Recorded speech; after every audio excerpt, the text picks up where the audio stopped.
Okay, so we're back. This is December, beginning of December. I'm with John again. We're in Hamilton, Ontario, Canada, and we are protesting the lockdowns and the impacts of this COVID, the COVID state measures on Canadians. And John has a story to tell us about how vulnerable people are impacted by the state lockdowns. Could you tell us your story, John? Sure, certainly. So my name's John. I'm here for a lot of reasons. Probably one of the biggest ones is the vaccines. You know, you give an inch with the masks and they'll take a mile with the vaccines, which are becoming more and more sinister as time goes by. But I'm here to talk about the damage that has been caused by vaccines to my son. And what could you tell us? When was your son vaccinated, and what happened? So he was born in 1996, so he is 24 years old right now. And he got the same.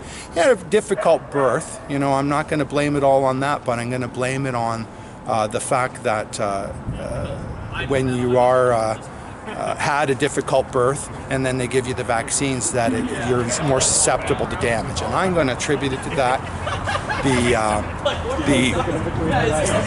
Amateur theater woman. I think you're joining us. Okay. So your son was there was a difficult birth, and your son was vaccinated, as all kids are, I think. Correct. And I know that now there are many more vaccinations that we have relative to what we used to have, and my understanding, part of the reason is that the pharmaceutical companies have indemnity.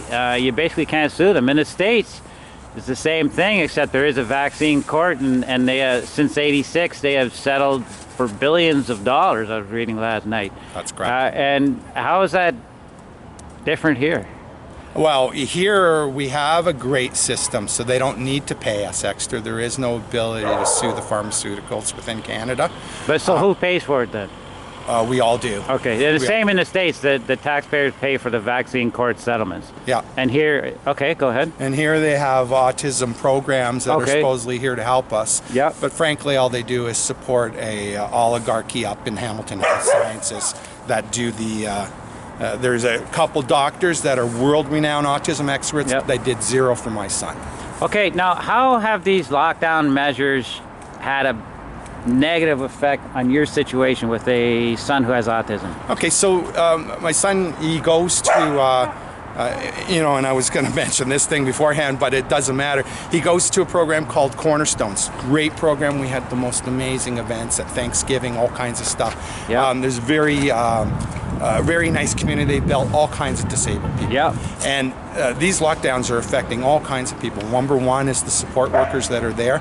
They're not allowed. They're not paid well. They're not getting great hours, so they typically jumped around. They would go to you know, seniors' homes at night and come to this event of the day. They can't do any of this kind of stuff anymore. They can't do it because of the lockdown measures? Correct, and there's all the transferring, and in particular the concern with the seniors. I totally understand all that sort of stuff. So people like your son get less attention? They get less attention and virtually no activity. No activity.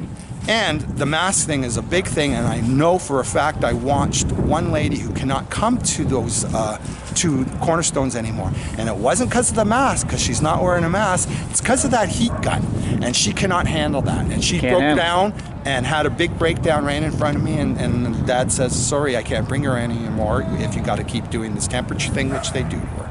So there's all kinds of things, right? Prior to these lockdown measures, describe a typical session that your son would enjoy with others that he can no longer partake in.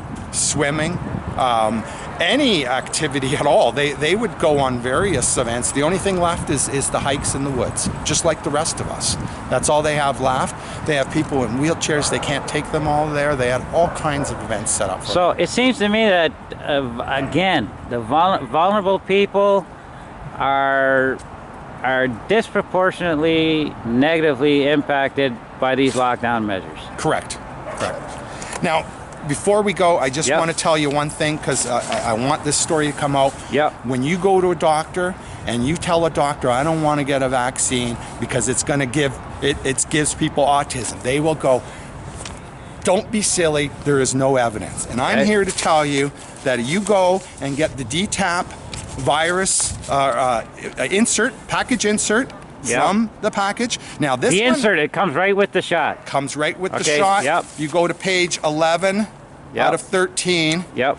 And I will read you the following. Please do. Adverse events reported during post-approval use of Tripedia vaccine includes something, SIDS, anaphylactic reaction, cellulitis, autism, convulsions, etc., etc. So it's right there in black and white. Right there. It's right in the vaccine insert. So you show this to a doctor, and the doctor will say this. They'll go, oh, that's the 2006 one.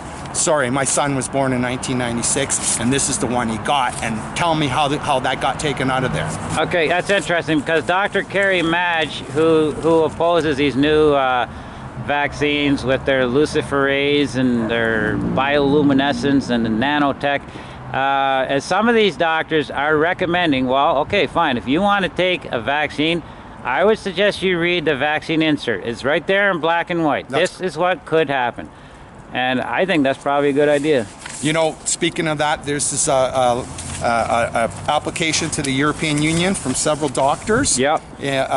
Complaining about and asking for the stage 3 trials to end in Europe. Yes. There's all kinds of horror stories in this thing, but I'm going to read you the biggest horror story. This is for the new proposed COVID-19 vaccine? Okay. The new proposed COVID-19. The ingredient, Pfizer BioNTech is also inserting an ingredient derived from a marine invertebrate, M. neon green, into its vaccine. The ingredient has bioluminescent qualities, making it attractive for medical imaging purposes, but it is unclear why an injected vaccine would need to have this quality. M. neon green has unknown antigenicity. And I believe Bill Gates has a patent on that, and I believe the patent is 060606. It's got some Luciferian connotations to it. And it's to track and trace, I believe, down the road. It has to do with nanotech, and it has to do with these new vaccines, which actually alter the DNA. So I think people need to be informed about what these vaccines are all about. And this is what we're doing now. Right. So, you know, the package insert isn't quite out yet, but some people have gotten it. You read this, I highly recommend it, and some of the other stuff that's going to come out, and I really beg of my fellow citizens to not take this. Because they want to brand it as a quantum dot tattoo. I think that's Bill Gates has a patent on that. Thank you, sir. Thank you very much. Thank you.